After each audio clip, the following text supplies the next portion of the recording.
neurología, ya que es una de las principales causas que llegan tanto a emergencias como a una unidad de consultorio o institución, o mejor dicho, una evaluación ambulatoria. Aunque este tipo de enfermedad no debemos de restar la importancia, ya que la mayoría considera que la cefalea únicamente es un síntoma que puede ser tratado con elementos sintomáticos, ya sea con AINES, antiinflamatorios o algún otro elemento que genere analgesia no esteroidea. Entre ellos están considerados los elementos opioides o opiáceos o derivados de los opioides. Ustedes preguntarán o consultarán por qué es tan importante y por qué tanto énfasis. Hay que tener en cuenta que hay casos muy renombrados que se dieron tanto a nivel nacional como internacionales, que el único síntoma que el paciente puede percibir es un dolor intenso en la cabeza, de una característica muy súbita, no conocida, extraña a su situación de vida cotidiana. Y este síntoma muy frecuente puede conllevar a determinar ciertas patologías a nivel del sistema nervioso que puedan conllevar a Disculpa, complicaciones. maestro, no se le escucha, está cortado. ¿Me logran escuchar en estos momentos para así no mejorar mi micrófono?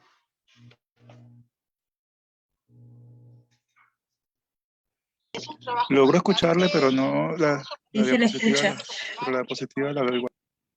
No, el PPT todavía no lo he modificado. Lo que estoy haciendo es un comentario con respecto a lo que es cefalea.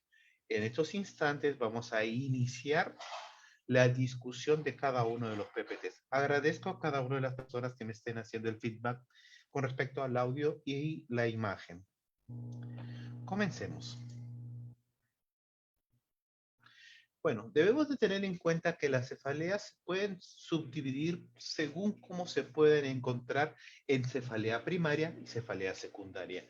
¿Y a qué se debe esta gran diferencia de grupos? La cefalea primaria es netamente una etiología propiamente del sistema nervioso que pueda conllevar alteraciones ya sea en la fisiología, la fisiopatología o trastornos morfológicos que generen cefalea. En cambio, las cefaleas secundarias, como se menciona en su nombre, son secundarias a una patología, debido a una patología. Específicamente, estas se pueden deber a tres etiologías. La primera es la etiología infecciosa. Encabezando estas etiologías infecciosas está lo que es la meningitis, que es un proceso infeccioso altamente contagioso por fomites y por contacto de gotículas de aquellos pacientes infectados. La segunda etiología son por procesos tumorales externos a elementos neurológicos. En estos tenemos tumores que se diseminan o se metastizan, perdón. Los más frecuentes, según el grupo etario y según el grupo genérico, o si es hombre o mujer, si es que les quieren detallar así, vamos a ver que tenemos el cáncer de mama dispara muy fácilmente al sistema nervioso. El cáncer de próstata igualmente. El cáncer de hueso, ni qué decir. Y en la cabeza tenemos al cáncer de la piel conocido como melanoma. A su vez, también tenemos cefaleas secundarias producto de un proceso hemorrágico, pero ustedes consultarán, pero doctor, usted dijo que estas cefaleas son externas al sistema nervioso. Si hay un sangrado dentro de la cabeza o dentro de la región intracraneal, ya estamos dentro del territorio neurológico, pero este sangrado no es propiamente del sistema nervioso, no es espontáneo, a eso me refiero, sino se puede deber a un traumatismo, a una alteración a nivel del tejido conjuntivo que pueda predisponer a una aparición de aneurismas. Y debemos de tener en cuenta que las aneurismas a nivel del territorio vascular del sistema nervioso central son una bomba de tiempo. Muy fácilmente estas aneurismas pueden seguir aumentando de tamaño y en un momento disecarse y generar sangrados subaracnoidóicos. Entonces, debemos, como menciona el PPT, no debemos de olvidar, un paciente con cefalea primaria no está excepto de presentar cefalea secundaria, ya que puede tener una condición de migraña, por decir un ejemplo de cefalea primaria, pero esta persona con migraña puede sufrir traumatismos, puede sufrir un TEC, por decir un ejemplo más específico, puede sufrir de un proceso infeccioso, meningitis, para decir un ejemplo específico, o en su caso, tener un proceso metastásico como un cáncer de piel, por citar un ejemplo específico. Lo importante en estas enfermedades es tener una muy práctica, sencilla y eficaz anamnesis. ¿En qué sentido? Debemos de detallar todas las calidades o todas las cualidades del signo y el síntoma. ¿En qué sentido? Debemos saber cuándo y cómo apareció, qué tiempo de duración, dónde se localiza el dolor. Puede ser un dolor en la región frontal, en la región occipital, puede ser externa a la región de la bóveda craneana, puede ser un dolor netamente en la región orbitaria, o puede ser un dolor que abarque la región facial, que es toda la distribución de un dermatoma, específicamente del quinto par craneal. Y ustedes mencionarán, ¿por qué le estamos haciendo tanto énfasis a cuál es la distribución o la ubicación del dolor? Si es un dolor holocraniano que se sitúa en toda la región de la bóveda craneana, presumiblemente pueden ser atribuidas a dos tipos de cefalea. Una cefalea tensional por un tipo de contractura muscular que característicamente se encuentra con un dolor en toda la cabeza y en algunas bibliografías de semiología lo refieren como un dolor en disposición de gorro o sombrero, asociado con contractura muscular a nivel de la región esternocleidomastoidea y del trapecio. Aparte, hay dolores en racimo y estos son los característicos en la región orbitaria. Hay dolor que se caracteriza tipo lancinante que puede iniciar desde la región más coronal y terminal hacia la región mandibular. Y estos son dolores característicos de procesos de aneurisma. Y si este dolor se irradia hacia la región del cuello, podríamos estar hablando de un proceso de aneurisma con disección. A su vez, aparte de haber detallado cuándo, cómo, el tiempo y dónde, debemos de saber cuál es la cualidad del dolor. ¿Es un dolor lancinante, penetrante, opresivo, pulsátil? Y al igual que las preguntas anteriores, ustedes preguntarán, ¿y a qué importancia me debo de tener en cuenta con esto? Si estamos hablando de un proceso, de una cefalea secundaria a un proceso de hipertensión, lo más presumible es que este tipo de cualidad de cefalea sea una cefalea pulsátil. Si estamos hablando del proceso aneurisma, perdón, esto puede ser por un dolor tipo punzante si es que ya se ha realizado la disección del aneurisma. Y una cefalea tipo opresiva sería propiamente de una cefalea tipo tensional o contractura muscular. Además del tipo de las características de la cefalea, debemos de mencionar qué otros síntomas acompañan. ¿En qué sentido tiene la importancia esto? Ya que las cefaleas tipo migrañosas, debido a migrañas, se acompañan con auras. ¿Y qué auras se pueden encontrar? Auras visuales. Se encuentran eh, colores muy brillantes, irritativos hacia el campo visual. Aparte hay auras auditivas que pueden estar acompañadas con ciertos sonidos. O también auras que se van hacia el campo o de la región de la sensación del olfato. Pueden sentir ciertos olores. Esas personas o estos pacientes que ya tienen diagnosticados cuadros migrañosos saben identificar cuáles son los desencadenantes. Y una vez expuesto a estos desencadenantes, pueden estar asociados los presíntomas, que serían las auras, para posteriormente debutar con el clásico dolor tipo migrañoso. A su vez, también debemos de saber qué exacerba, acentúa aumenta el dolor, o también qué disminuye el dolor. ¿En qué sentido? A veces, eh, cefaleas migrañosas, el hecho de estar al costado de elementos con gran volumen, con gran intensidad de olor, o un estímulo muy fuerte a nivel ocular, genera que las crisis migrañosas sean de mayor intensidad y mayor duración.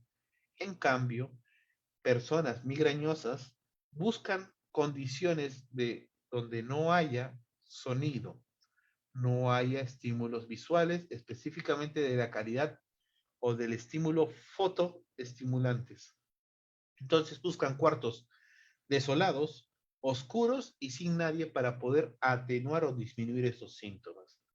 A su vez, también es muy importante identificar el carácter genético o hereditario, porque los efectos migrañosos o las enfermedades migrañosas tienen cierta predisposición, primero, en lo que son género femenino. Segundo, es que si anteriormente hubiera papá, mamá o abuela con algún cuadro migrañoso, existe un riesgo relativo aproximadamente de 2 de que la siguiente generación presente estas mismas afecciones. Pero es importante identificar a qué se atribuye estas condiciones migrañosas, ya que las condiciones migrañosas pueden deberse a alteraciones, a malformaciones arteriovenosas, a alteraciones como quistes a nivel de líquidos cefalorraquídeo, que pueden generar también cierto proceso irritativo, desembocando en cuadros migrañosos. Además, aparte de todo lo que hemos mencionado, debemos de tener en cuenta que hay elementos, sustancias químicas que generan cefalea. Y en este acápite o en este punto debemos tener en cuenta dos condiciones. Existen elementos químicos lícitos, legales, que pueden desencadenar cuadros migrañosos, y hay elementos ilícitos tipo marihuana, tipo cocaína, que hacen un efecto de vasoespasmo en la región cerebral que pueden atribuirse a efectos de cefalea. Esta parte quedó claro con respecto al por qué y cuáles fueron los posibles ejemplos por los cuales deberíamos de consultarlo. ¿Hay alguna duda o consulta para continuar con el PPT?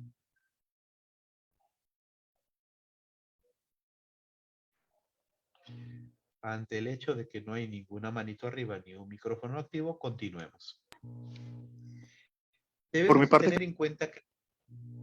Correcto, muchísimas gracias. Eh, una vez habiendo hecho la recolección de datos, que es específicamente importante para la sección de la anamnesis, debemos de realizar los procesos de evaluación clínica, específicamente los relacionados al área neurológica.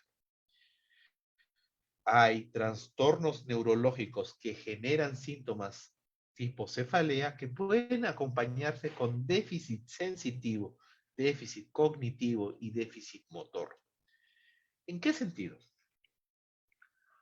La meningitis, que es el cuadro más característico de la cefalea secundaria, que tiene gran impacto en el ámbito de salud, específicamente del área infecciosa, está acompañada por irritación meningia. Esta irritación meningia primero va a generar una rigidez en la región cervical, va a generar una imposibilidad para flexionar los miembros inferiores. Y si uno intenta erguir a la persona, hacer una flexión de la región torácica, también va a haber cierta retracción de los miembros inferiores. Esto generaría un signo positivo positivo para una irritación meningia, que es conocido como signo positivo de Kerner y Bursinski.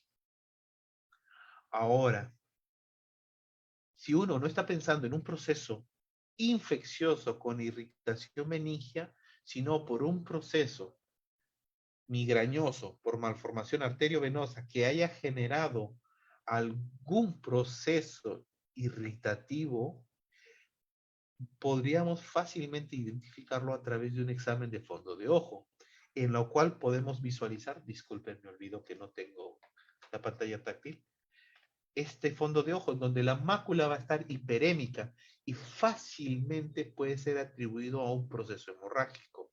Puede ser una hemorragia subarachnoidea. En cambio, si hubiera un proceso tipo aneurisma que esté disecando y que genere un sangrado y que esto genere trastornos motores, específicamente la comunicación entre la primera motoneurona y la segunda motoneurona, pueden haber signos neurológicos como el signo de Babinski, en el cual se le hace un roce de cierta impregnación de fuerza en el arco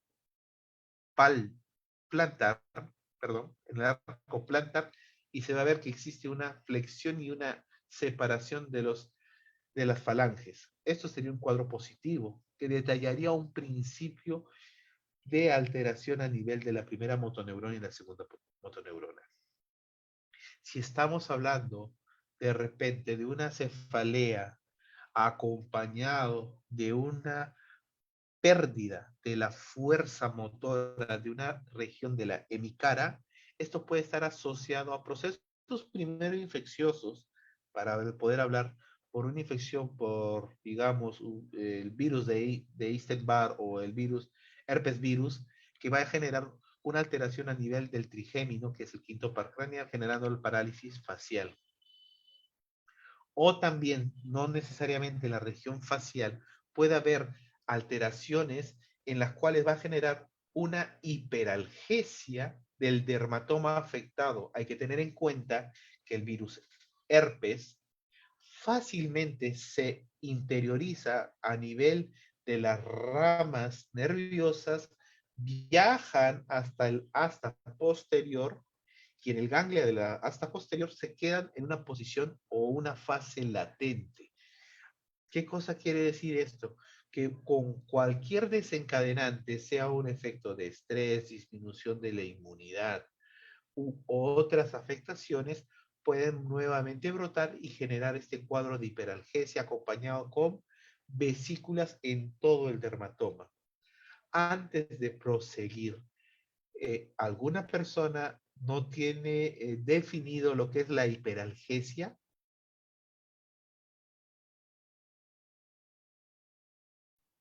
Yo, profesor. Correcto. La hiperalgesia viene a estar determinada por un aumento del dolor por encima del umbral normal. ¿Qué cosa quiere decir? Supongamos que yo con este lapicero pasara por encima de la frente del paciente sin ninguna patología. Este va a sentir una pequeña presión que va a ir en favor hacia el desplazamiento del instrumento al cual está evaluando. Pero si hubiera un cuadro de hiperalgesia atribuido de repente a una infección por virus herpes, en la sola presión va a generar un dolor excesivo, no necesariamente generado proporcional a la fuerza suministrada. Esa es la definición de la hiperalgesia. Ahora, hay que tener bastante cuidado, ya que no solamente los cuadros de hiperalgesia están asociados a infección por virus herpes. Hay alteraciones sensitivas por otras infecciones virales que también generan cuadros de hiperalgesia, y eso lo vamos a hablar en otro tema posterior. Aparte de haber determinado el examen clínico en la función sensitiva, cognitiva y motora, debemos de determinar cuáles son los signos de alarma, y entre ellos debemos saber si es una cefalea de inicio brusco. Una persona que nunca en su vida sufrió cefalea constante, tenga una cefalea de inicio brusco y de intensidad muy alta. Para esto, vamos a hacer un pequeño paréntesis de lo que estamos mencionando en estos momentos y vamos a hablar con respecto a la intensidad del dolor. Debemos de saber que no es una escala muy fácilmente evaluable, ya que es muy subjetivo su evaluación. Para tal sentido, se intentó determinar una escala de evaluación en la cual tenemos una escala evaluable para el grupo pediátrico y para el grupo adulto. En el grupo adulto, usualmente se utiliza la escala en la cual se le va a determinar un valor numérico, que va a estar determinado desde un valor 1 hasta un valor 10. 1 siendo un valor casi imperceptible que no limita la actividad normal ni extenuante, y siendo 10 aquel dolor que limita tanto la actividad en reposo, la actividad extenuante, y que imposibilita hacer sus actividades cotidianas. La valoración va a ir 1, 2, 3, 4, 5 siendo la media, 6, 7, 8, 9, 10 siendo el extremo más intenso. A su vez, retomando ahora la parte del PPT, debemos tener en cuenta cuáles son los cambios de la cefalea. ¿Se acuerdan que en la parte de la anamnesis les mencioné saber cuáles son las cualidades de la cefalea? Si es un dolor tipo opresivo, si es un dolor tipo lancinante, si es un dolor de inicio brusco, si es un dolor de inicio prolongado o paulatino o escalonado, o si es un dolor que siempre se ha mantenido en la misma intensidad. ¿En qué sentido? Aquellas cefaleas tipo tensional siempre inician con un cuadro de intensidad mínima y progresan hasta una intensidad tipo media y que se mantienen en tiempo. En cambio, una cefalea por irritación meningia es de inicio brusco y de gran intensidad, aparte de la asociación de los síntomas que hemos mencionado.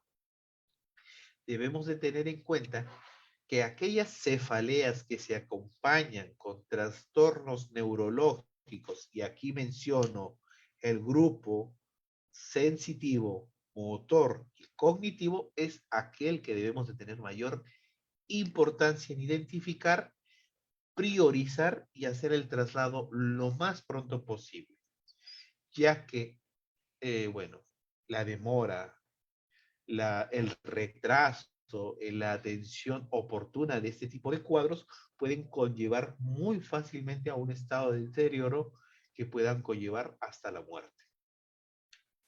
A su vez, debemos de tener en cuenta con respecto a las cualidades del dolor, que el dolor a nivel de la región de la cabeza, específicamente hemicraniana de un lado, no debería de estar intercurriendo o intercalando de un hemisferio a otro hemisferio. Aparte, debemos de ver cómo está el nivel del trastorno del sensorio. ¿Está orientado, no está orientado, está confuso, está soporoso o está comatoso? A su vez, también debemos de ver si hay exacerbación ante procesos de maniobra de Valsalva. ¿Por qué? Ustedes se preguntarán. Cuando se realiza la maniobra de Valsalva, también existe una variabilidad a nivel de la presión intracraneana. Si hubiera efectos en la cual la presión intracraneana está siendo aumentada, exageraría al realizarse los procesos de las maniobras de Valsalva. Hay que tener bastante cuidado o importancia de identificar cuándo existe un inicio de cefalea en aquellos pacientes que tengan una edad superior a los 50 años de edad, ya que esto presumiblemente puede ser atribuido a tres condiciones. A la condición de una hemorragia, sea cual sea el tipo de la etiología, subdural, araquidónica, producto de un traumatismo.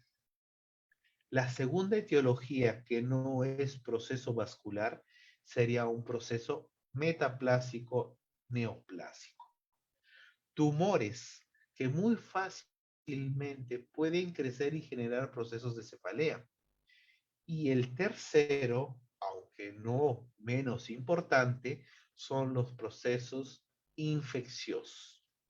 A su vez, También debemos de tener en cuenta como un signo de alarma aquellas cefaleas que tengan una progresión en la intensidad muy rápida. Inician como uno y a los minutos, a los 10 minutos específicamente para poder hacer la evaluación, pasó de un 1 a un 10. Esto también nos debería tener en cuenta y activar nuestras alarmas de que esto no es normal y que está existiendo cierta patología o etiología que pueda estar generando esta cefalea y que necesita lo más pronto posible ser derivado o trasladado a una unidad prestadora de servicio para su adecuada estudio, diagnóstico y tratamiento.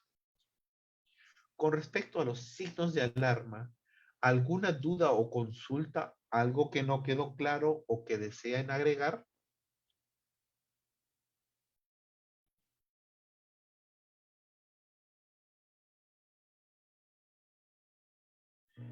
Ante el hecho de que no existe ninguna manito arriba, ningún microactivo, continuemos. Hemos hablado con respecto al tiempo de la duración de la cefalea y vamos a hablarlo entonces entre cefalea agudas. Son aquellas que se manifiestan de manera muy repentina, brusca y son un carácter de urgencia slash emergencia.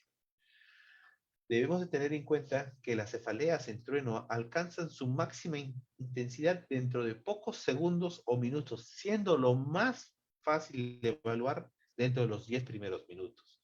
Si estos progresan muy fácilmente, podríamos estar hablando de cuadros de muy mal pronóstico, específicamente de elementos o etiologías atribuibles a se me fue la palabra, disculpen, al territorio vascular, hemorragias a nivel subaracnoico, hemorragia subdural, epidural, malformaciones arteriovenosas que están generando algún tipo de fuga de escape y que conlleven a cuadros de hemorragia, cuadros de aneurismas no disecados o disecados. Estos son los más importantes dentro de estos grupos del territorio vascular. Como mencionamos, tenemos un tipo de cefalea conocido como cefalea o en estallido, o en la literatura angloamericana es thunderclap, en las cuales durante el primer minuto escala muy rápidamente en lo que viene a ser su grado de intensidad y se mantiene siempre en el tope, el 10/10. Solo se considera primaria luego de excluir otras patologías en caso de este tipo de cefaleas. Hay que tener en cuenta que las patologías que se asocian específicamente a cefaleas agudas, como les mencioné, son atribuidas al territorio vascular, como las hemorragias subaracnoicas, la disección de arterias cervicales. Aquí falta detallar con respecto a lo que son procesos aneurísmicos disecantes y ahora, no necesariamente a procesos de alteración del tejido conjuntivo, pero sí que están involucrados a nivel del territorio vascular. Podemos hablar con respecto a crisis hipertensivas agudas, en las cuales muy fácilmente la presión arterial sobrepasa los 140/90 milímetros de mercurio y que no responde favorablemente a ningún tratamiento antihipertensivo. A su vez, en el territorio vascular debemos de tener en cuenta procesos isquémicos que fácilmente por un trombo o por un émbolo graso puedan disminuir, obliterar o totalmente dejar sin luz el territorio vascular. Hablemos también de aquellos territorios vasculares que puedan ser atribuidos a las apoplejías a nivel de la pituitaria. Con respecto al territorio extravascular, específicamente del territorio neurológico, pueden haber quistes coloides del tercer ventrículo, procesos infecciosos intracraneales, trombosis del seno venoso, hipotensión intracraneal espontánea, entre otras misceláneas. A su vez, hemos estado hablando de un tipo de cefalea muy característico, pero esto ya no es del cuadro agudo, sino estamos hablando de un tipo de cefalea de tipo o de característica crónica, en la cual se caracteriza por una crisis de dolor recurrente, casi siempre precedida de algún tipo de pródromo. Y en esta condición yo pondría entre paréntesis y subrayado o resaltado, si es que lo quieren decir, a veces con pródromos y a veces sin pródromos. ¿Por qué esta importancia? Porque no quiere decir que aquellas cefaleas que no están acompañadas con áureas no son migrañas. Por el contrario, hay migrañas con aura y sin aura. Hay que tener en cuenta que algunas oportunidades están acompañadas con focalizaciones neurológicas y síntomas vegetativos, alteraciones sensitivas, alteraciones motoras. Predomina en mujeres, como se mencionó en un instante, y generalmente son procesos invalidantes, limitan su actividad normal o su desempeño o función, y tiene un gran carácter hereditario. Si existe alguna mujer en la familia que haya tenido cefalea, lo más probable es que dentro de sus antecedentes existe este mismo patrón y que sus descendientes también lo tengan en mayor proporción en aquellas poblaciones femeninas. Hablemos ahora con respecto a los criterios de diagnóstico. Hay que tener en cuenta que al menos debe estar completado 5 ataques en lo que hemos mencionado. Los ataques de cefalea deben durar entre 4 a 72 horas. Al menos 2 de las siguientes características deben estar presentes con la cefalea. Localización unilateral, cualidad pulsátil y la intensidad que va a progresar desde un grado medio, moderado, a severo o una intensidad de 10 sobre 10, que se va a agravar con elementos estimulantes como la actividad física, los elementos fotoestimulantes, los elementos auditivos estimulantes o también los que pueden estar atribuibles a la estimulación del aparato olfatorio. A su vez, también debemos tener en cuenta que durante la cefalea al menos uno de los siguientes se va a presentar: náuseas con vómitos o únicamente presencia de vómitos. Se va a asociar la condición de fotofobia y sonofobia. Antes de pasar al siguiente slide, este último, enunciado, ¿está claro? ¿Tienen duda con respecto a lo que son fotofobia y sonofobia?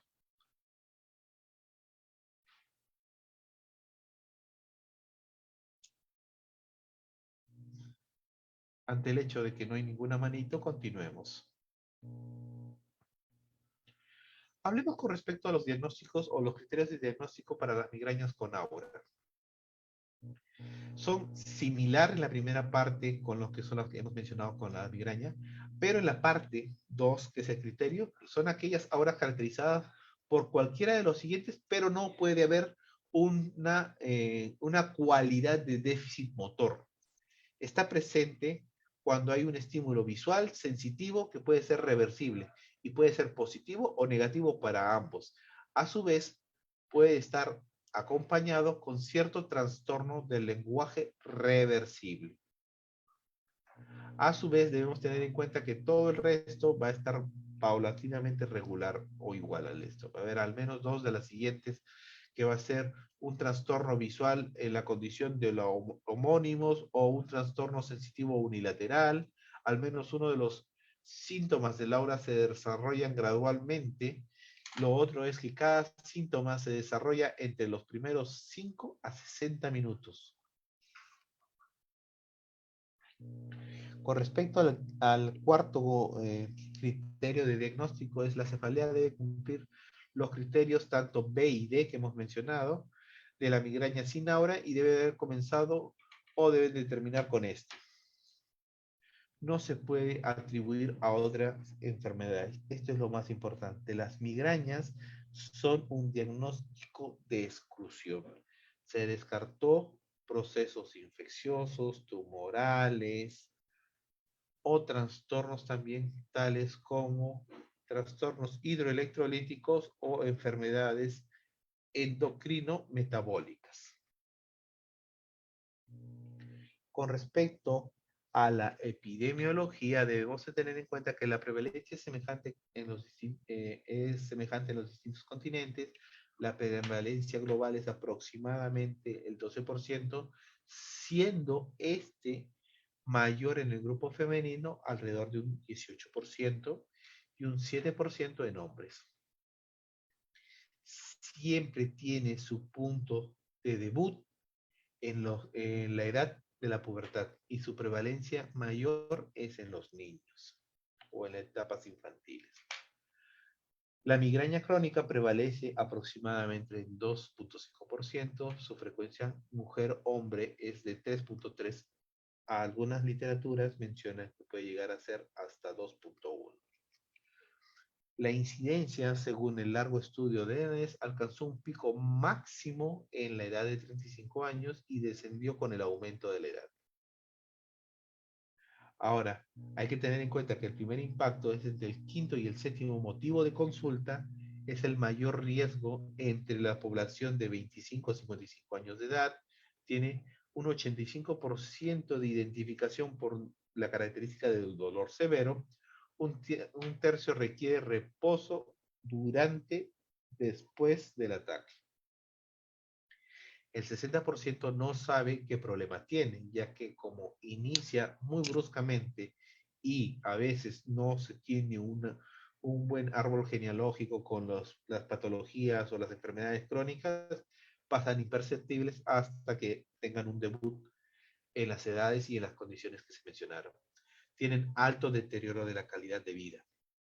Como se mencionó, es una de las enfermedades más que tienen mayor carácter de invalidez. Limitan la actividad social, la actividad de la vida personal y lo que es el efecto o el desempeño formativo y el desempeño profesional.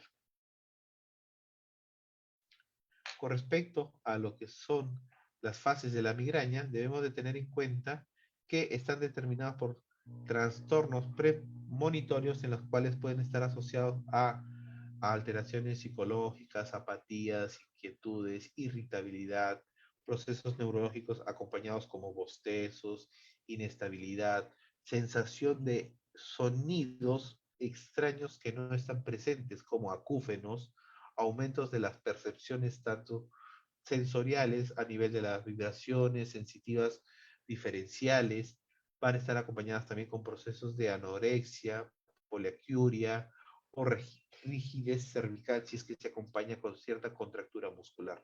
Los prodrómicos van a ser asociados a antojos, bostezos, sensación de cansancio, percepciones aumentadas específicamente de la cualidad sensitiva, retención de líquidos, somnolencia y trastornos a nivel emocional, específicamente del ámbito de la tristeza.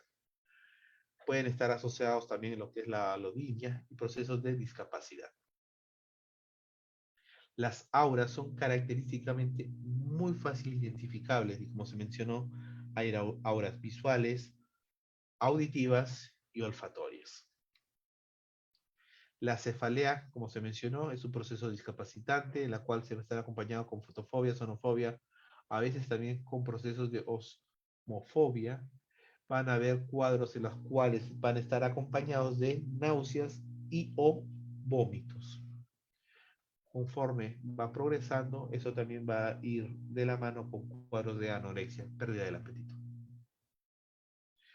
Una vez salido de la crisis, va a haber cierta tolerancia a alimentos, va a haber un proceso mantenido de cansancio, va a haber una depresión, una disminución en la concentración y un cuadro de diuresis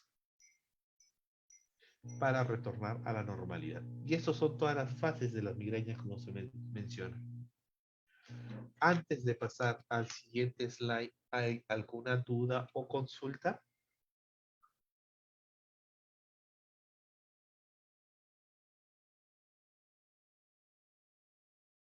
Continuemos.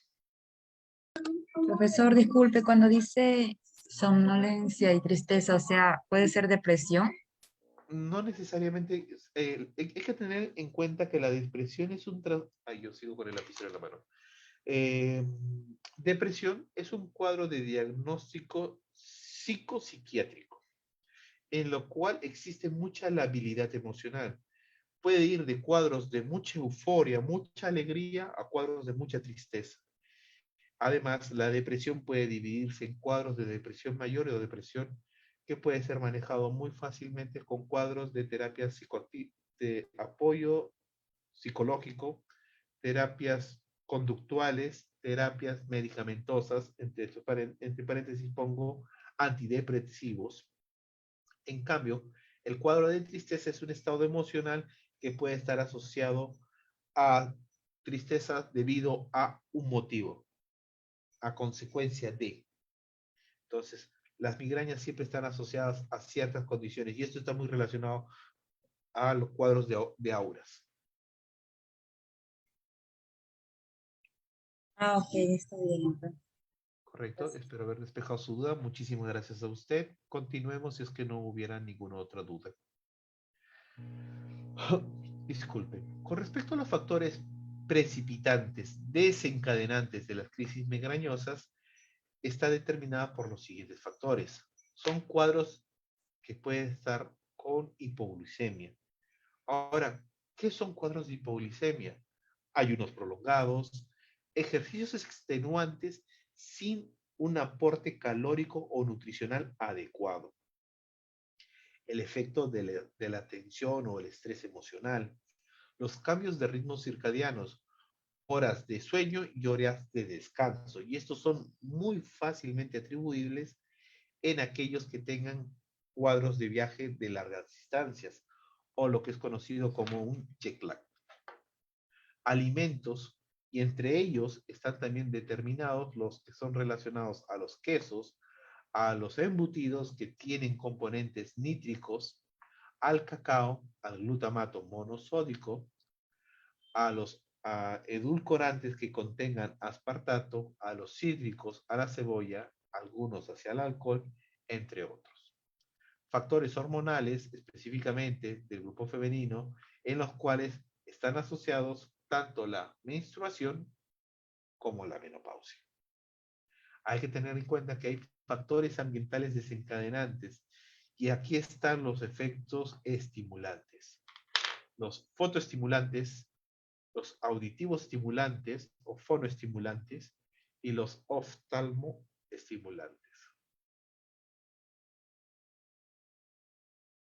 Ahora, con respecto a los elementos químicos que pueden desencadenar migrañas o crisis migrañosas, tenemos fármacos tales como los antibióticos, los nitritos, los anticonceptivos orales, la hidrolacina, la nitroglicerina, los medicamentos ergóticos, los antiácidos, la indometacina, la mitriptilina. A su vez, también cuadros en los cuales generen disminución de la presión parcial de oxígeno, en los cuales lleguen a ser cuadros de hipoxemia. Esto está detallado específicamente en los cambios de altitud sobre el nivel del mar, específicamente por encima o superiores a los 1500 metros sobre el nivel del mar. Hipótesis fisiopatológicas de la migraña. Hay una teoría que está relacionada a la captación de estímulos a través del trigémino asociados a efectos a nivel del cambio o la resistencia vascular. Hay teorías neurogénicas en las cuales se debe a la depreciación cortical esparcida. Hay teorías genéticas que pueden deberse a alteraciones tanto del óxido nítrico como de la óxido nítrico sintetasa que se generan a nivel del endotelio capilar. Y otra hipótesis fisiológica es la relación del foramen oval permeable y la migraña. Estos están más asociados a alteraciones o patologías cardíacas. Con respecto a la hipótesis del trigémino vascular, la migraña, para que se produzca dolor debe de haber sido estimulado el trigémino y las raíces nerviosas C1, C2.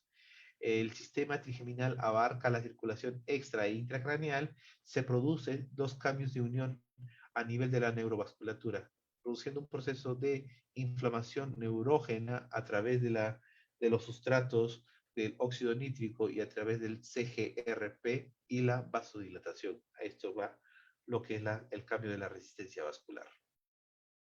Con respecto a la hipótesis del trigémino vascular, debemos tener en cuenta que estos neuropéptidos dilatan más los vasos sanguíneos y causan la liberación de los mediadores inflamatorios, que a su vez estimulan las terminaciones, perdón, a su vez esto estimula las terminaciones trigeminales. Estas transmiten el estímulo al núcleo trigémino espinal del tronco cerebro generando dolor.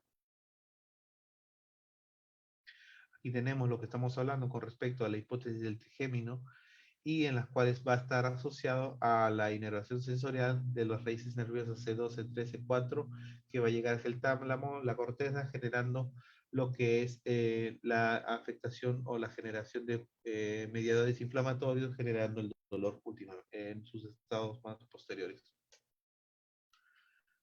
Con respecto a lo que es las alteraciones con respecto a vasculares y la migraña, debemos ver que al cerrar el foramen oval persistente, se asocia al 70% de la desaparición de las migrañas. Y esto se debe al cambio con respecto al suministro de oxígeno, llegando a cuadros de hipoxemia parciales. Una vez cerrado o reparado este defecto a nivel interauricular, se evitan esos cuadros o estas variabilidades a nivel de la presión arterial de oxígeno y solucionando los procesos de migraña. La fisiopatología de las auras debemos tener en cuenta que es un disturbio neurológico focal manifestado por síntomas tanto visuales, sensitivos y motores. Se atribuye 30% de los cuadros migrañosos son un fenómeno prioritariamente neurológico. Tiene una equivalencia a la depresión cortical del aura. Con respecto a la depresión cortical propagada, es la actividad neuronal deprimida junto con un cuadro de hipoperfusión en la corteza occipital, que se expande a razón de 3 a 6 milímetros por segundo, seguida por una fase de hiperemia con vasodilatación, donde estaría implicado el gen de la calcitonina. Bueno, estos son con respecto a en los cuales está recabando información donde hubo cuadros migrañosos, donde hay trastornos visuales, donde puede haber cierta interrupción en los campos visuales. ¿Alguna duda o consulta?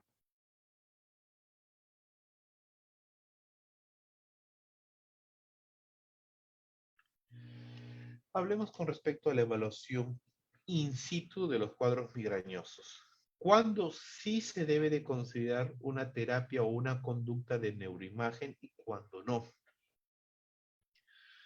Si es un cuadro clásico con una historia típica, se cumplen los criterios de diagnóstico que se mencionaron anteriormente y la exploración física clínica es normal, no ameritaría un cuadro de evaluación de neuroimagen. En cambio, si es una historia clínica típica, hay datos de entrada que sugieren cefaleas diarias, existen criterios de alarma, los signos de alarma que hemos mencionado en el tercer o cuarto slide, o existe una exploración clínica física anormal, lo más recomendable es hacer un examen de neuroimagen. Indicaciones con respecto a la tomografía axial computarizada. Es la cefalea en estallido o la thunderclap, las cefaleas subagudas con empeoramiento progresivo, cefaleas asociadas a signos y síntomas focales diferentes a las auras, déficit motor, paulatinamente deja de mover una extremidad inferior, posteriormente no moviliza el mismo miembro superior homónimo y posteriormente puede ir progresando a un déficit motor a nivel de la región facial. Cefaleas con papiledemas, y eso es propiamente apreciables a través de un fondo de ojo, o asociados a rigidez de nuca. Esto nos puede estar atribuido a dos tipos de etiología: un proceso meningio infeccioso o un papiledema por un aumento en la presión intracraneal. Cefaleas que tengan cuadros febriles no explicables por enfermedades sistémicas. Cefaleas con signos y síntomas de hipertensión endocraneal. Cefaleas no clasificables por historia clínica. Y aquellas cefaleas en pacientes con temor, ansiedad ante un eventual progreso cerebral grave. Indicaciones para una imagen de resonancia magnética. Cuadros que puedan estar atribuibles a hidrocefalia en la tomografía computarizada para delimitar el lugar de la obstrucción, alguna alteración de lo que viene a ser los ventrículos laterales, tercer ventrículo, cuarto ventrículo, y posteriormente a las regiones que van a hacer el transcurso del líquido cefalorraquídeo a través del canal espinal. Sospechas de las lesiones en la fosa posterior, en la silla turca o el seno cavernoso.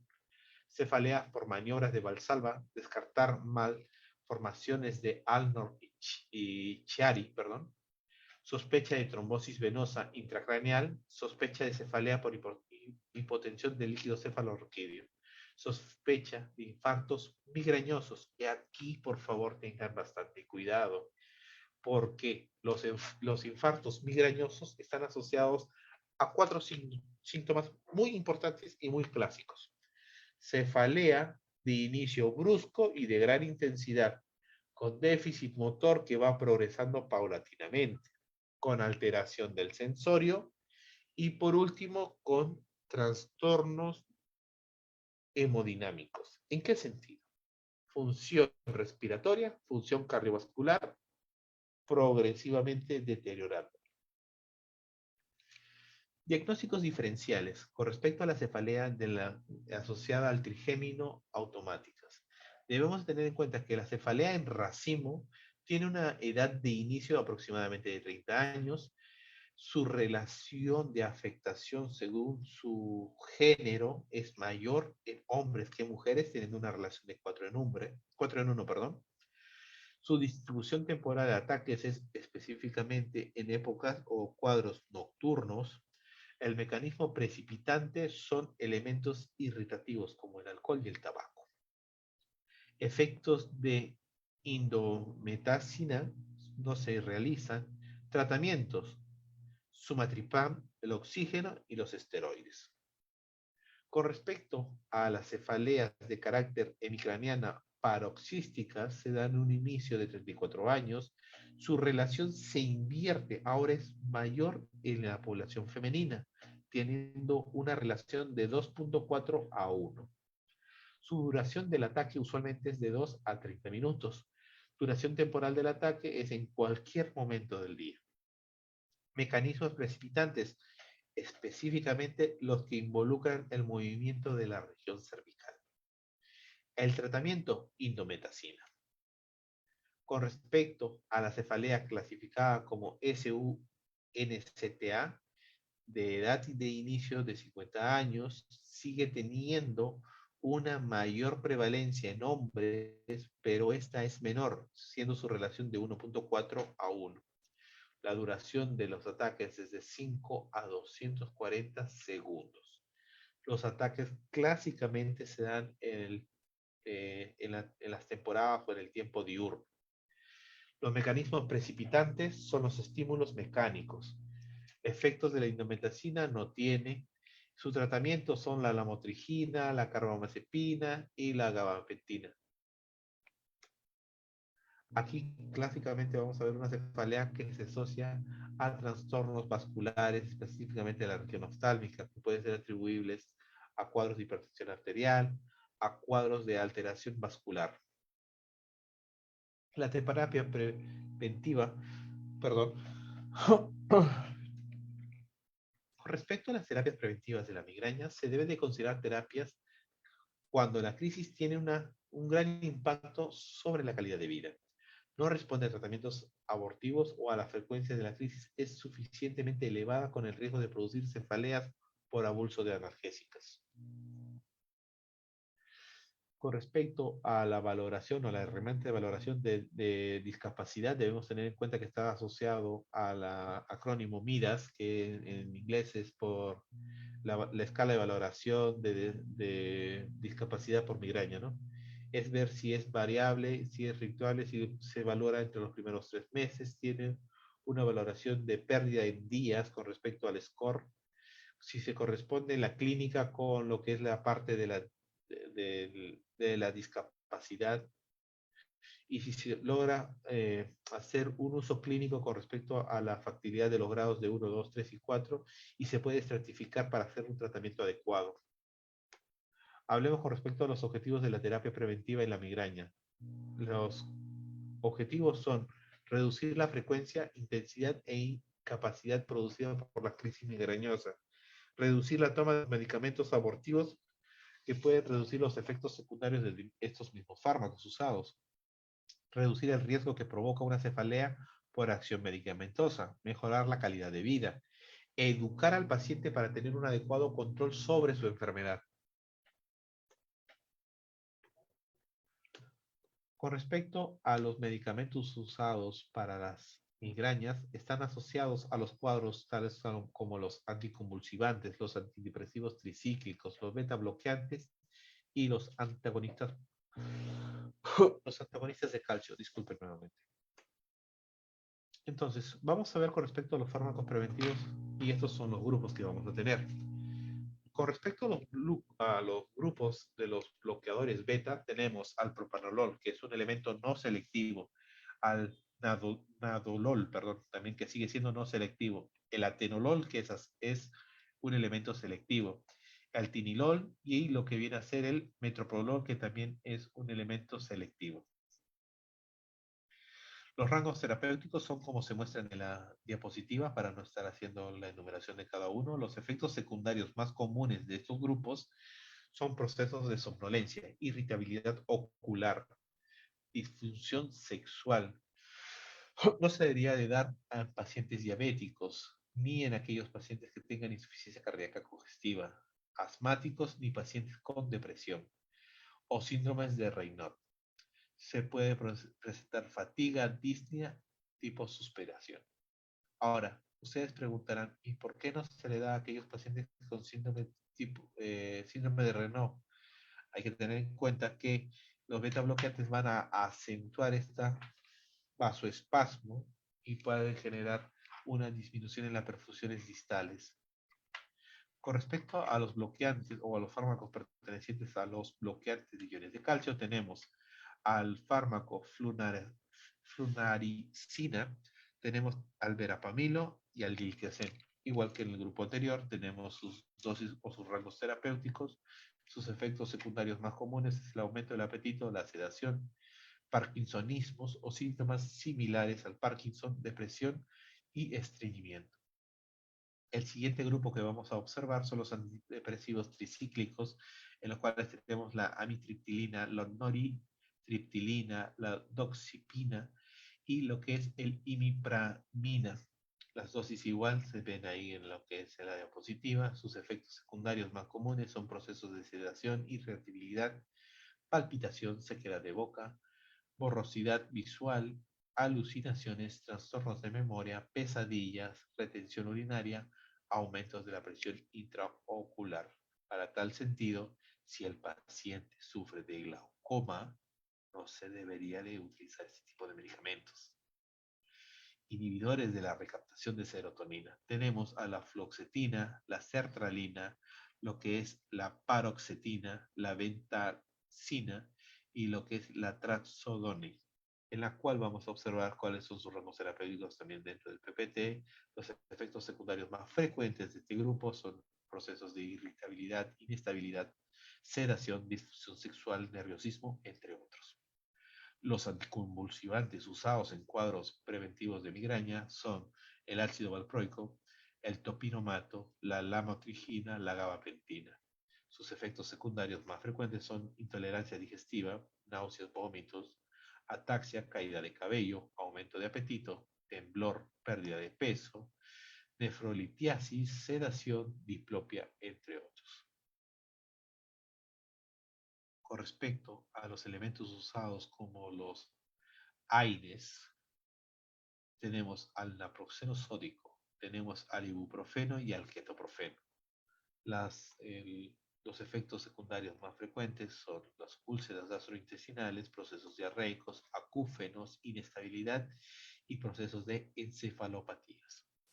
Tenemos también los bloqueantes alfa-adrenérgicos, que es la clonidina, teniendo su efecto único secundario con respecto a este medicamento es la hipotensión. Tenemos también lo que es la miltrazapina, que su efecto secundario es la sedación, la ataxia, la inestabilidad, disminución de la concentración. Con respecto al topiramato, debemos tener en cuenta que es un monosacárido de rápida absorción, 30% metabolizado a nivel hepático, 70% excretado a nivel de la orina.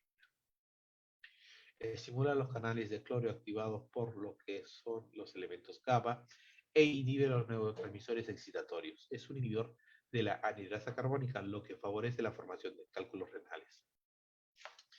Altera la memoria de fijación, la evocación de palabras, puede producir somnolencia, parestesias, glaucoma y disminución de la agudeza visual, así como disminución del peso. Disminuye la acción de la ACO. Tratamientos con respecto a las crisis. Debemos tener en cuenta antieméticos como la metoclopramida, que se van a dar en dosis de 10 a 20 miligramos como coadyuvantes. Los neurolépticos como la clorpromacina, que se va a dar en dosis de 10 a 25 miligramos en 30 mililitros en solución fisiológica, pueden ser muy útil en procesos de urgencia. Los corticoides se consideran como tratamiento de rescate en cefaleas por más de 72 horas y aquellas que son refractarias a los tratamientos dados. Con respecto a los AINES, tenemos al naproxeno, que se va a dar una dosis de 500 miligramos a 1 gramo vía oral, el ibuprofeno de 600 a 1200 miligramos, el ketoprofeno de 10 a 60 miligramos, el paracetamol de 500 a 1000 miligramos. Con respecto al ácido salicílico, se le va a dar una dosis de 500 a 1000 miligramos y el diclofenaco se da de 50 a 100 miligramos. Drogas específicas para los cuadros migrañosos son el tratamiento con ergotamina y también con la dihidroergotamina, con también afinidad para los receptores de la dopamina D2, alfa, beta, adrenérgicos y receptores de la 5-HTP1 y 5-HTP2. Con respecto a lo que son los consejos, el uso de la ergotamina, pero se manifestó que a partir de 1918 recién se realiza el uso de este tipo de medicamentos.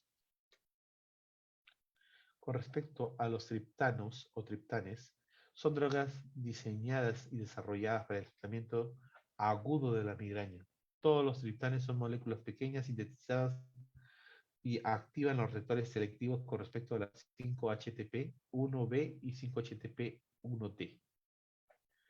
Fechas de lanzamiento de algunos triptanos. Debemos tener en cuenta que el sumatriptán se realizó su lanzamiento en 1991, el solmitriptán en 1997, naritriptán en 1997, risatriptán en 1998, elitriptán en el 2000, almotriptán en 2005, frobatriptán en el 2005.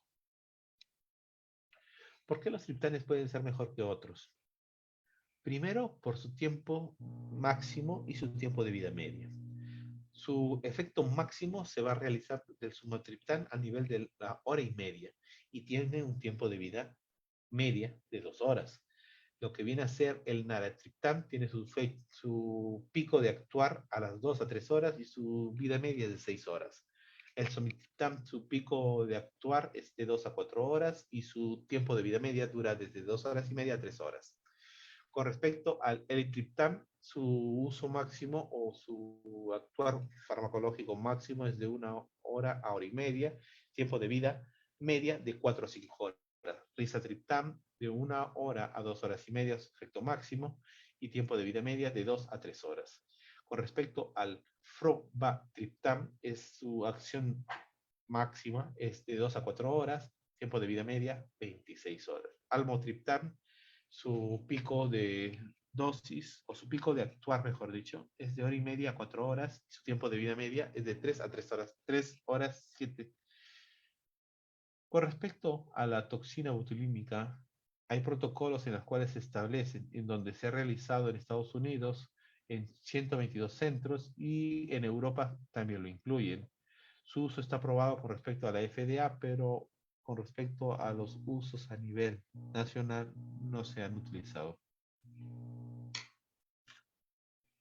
El ulterior de los análisis conjuntos de ambos ensayos demostró que el tratamiento era superior al placebo en la reducción tanto de los episodios como en los de días y encéfalos, observándose también que el tratamiento activo logra una reducción significativa con respecto al consumo de los triptanes. Ahora, vamos a ver con respecto a los puntos dolorosos, o los Disculpe, nódulos. profesor, Dígame, ¿podría retroceder en PPT? en este, disculpe, Sí, sí, está bien, gracias. Puede seguir, disculpe. no se preocupe. Acá tenemos los puntos dolorosos, los nódulos de Duchenne, en donde vamos a saber si es por un efecto tensional, contractura muscular. Si ustedes aplican fuerza perpendicular en estos lugares, si se atribuyen a una contractura muscular, fácilmente van a generar dolor en la evaluación. Ahora hay que tener bastante cuidado, porque ciertas patologías como la fibromialgia también se utilizan estos puntos dolorosos para hacer su diagnóstico. Con respecto a la cefalea tipo tensional, debemos tener o estar de acuerdo que es la segunda clasificación internacional de cefaleas. La cefalea tipo tensional corresponde al grupo de cefaleas primarias, es el tipo más común de cefaleas, su prevalencia es entre 78 y 30%, y la cefalea presenta mayor impacto socioeconómico. La predisposición genética para la cefalea crónica tipo tensional se va reflejada en los riesgos de incremento de 3.118 veces en los familiares de primer grado con pacientes de aquel tipo de cefalea tensional, específicamente del carácter crónico. Hablemos con respecto a la cefalea tipo tensional episódica. Es al menos 10 episodios previos de cefalea que cumplen con los criterios que vamos a mencionar más adelante, que es el B y el D. Cantidad de días con cefalea aproximadamente 180 por año, es decir, 15 episodios al mes. El criterio B es una cefalea que tenga una duración de 30 minutos a 7 días. En la categoría D de su criterio de diagnóstico sería el dolor presente de al menos 2 veces las siguientes características, que sea opresivo, de leve a moderado, bilateral, que no se agrava con actividad física. Con respecto al carácter de criterio D, debe de cumplir las dos características siguientes. Ausencia de náuseas o vómitos, porque esto podría ser atribuible a un cuadro de migraña, si es que cumpliera este cuadro. Procesos de fotofobia o sonofobia, o eso también ya sabemos que son atribuibles a cuadros de migraña. Y con respecto al último criterio de evaluación es no tener criterios de cefalea orgánica. En tal caso, procesos infecciosos, tumorales, por citar ejemplos. Hablemos con respecto a la cefalea tipo tensional crónica. Vamos a ver que sus criterios de diagnóstico son frecuencia de cefalea igual o superior a 15 días al mes, 3 meses o más, perdón. El dolor debe cumplir al menos 2 de las siguientes características: opresiva, leve, moderado, bilateral. No se debe de agravar con los procesos de actividad física. Se debe cumplir las dos características siguientes: ausencia de vómitos y solo una de las siguientes: náusea, fotofobia o fonofobia. Y debe corresponder a lo que son los cuadros de episódicos. Teorías con respecto a la fisiopatología de este tipo de cefaleas. Interrogante a resolver en la fisiopatología de la cefalea tensional es el dolor de la cefalea tensional de origen muscular, atribuible a ciertas hipótesis a nivel de la placa mioneural. Es producido por mecanismos periféricos o centrales, aún se desconoce. Con respecto a la fisiopatología de tipo tensional, debemos tener en cuenta que hay una disfunción cerebral a nivel de las neurohormonas nociceptivas del tronco que generan cambios periféricos, y esto se va a ver atribuible a los procesos o los cambios a nivel de las fibras musculares. El proceso del dolor aberrante a nivel de las estructuras supraespinales van a generar efectos a nivel de la corteza sensorial y del tálamo, los cuales van a tener una transmisión incrementada del dolor por parte de los nociceptores sensoriales secundarios a las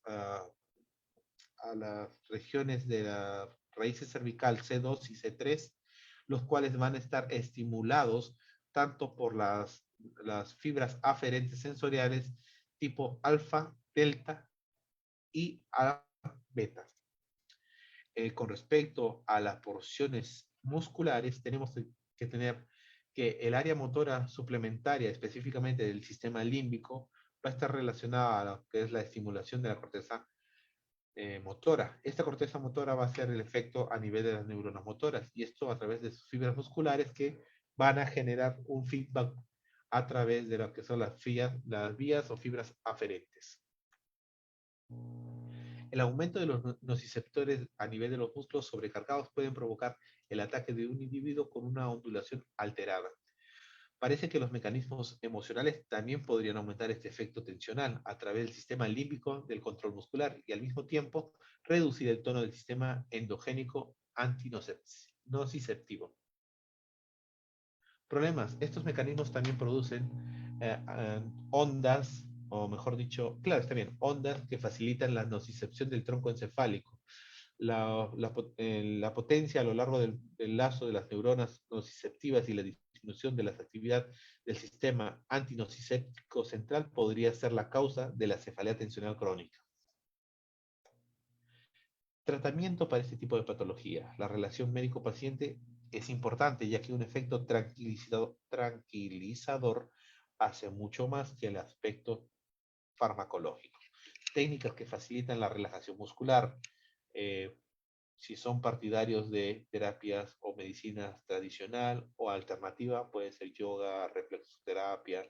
No hay estudios que hayan demostrado que tengan mejor efecto que el placebo, pero lo que son la medicina tradicional sí tenemos como los relajantes musculares, la orfenadrina, los medicamentos como los AINES, los analgésicos, los relajantes musculares y los tranquilizantes. Con respecto al tratamiento profiláctico, tenemos la amitriptilina, que también es usada en procesos de cefalea migrañosa. Eso sería todo con respecto a la clase.